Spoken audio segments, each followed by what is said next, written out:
یحییٰ بن حماد نے کہا، ہمیں شعبہ نے ابان بن طالب سے حدیث سنائی، انہوں نے فضیل بن عمرو فقیمی سے، انہوں نے ابراہیم نخعی سے، انہوں نے علقمہ سے، انہوں نے حضرت عبداللہ بن مسعود رضی اللہ عنہ سے، اور انہوں نے نبی کریم صلی اللہ علیہ وسلم سے روایت کی۔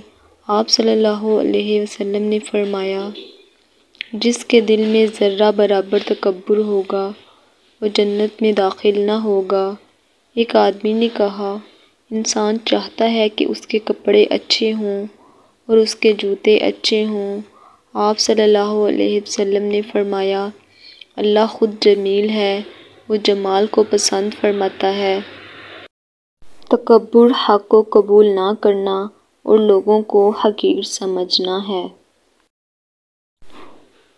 اعمش نے ابراہیم نخعی سے سابقہ سند کے ساتھ روایت کی کہ حضرت عبداللہ بن مسعود رضی اللہ عنہ نے کہا، رسول اللہ صلی اللہ علیہ وآلہ وسلم نے فرمایا، کوئی انسان جس کے دل میں رائی کے دانے کے برابر ایمان ہے آگ میں داخل نہ ہوگا، اور کوئی انسان جس کے دل میں رائی کے دانے کے برابر تکبر ہے جنت میں داخل نہ ہوگا۔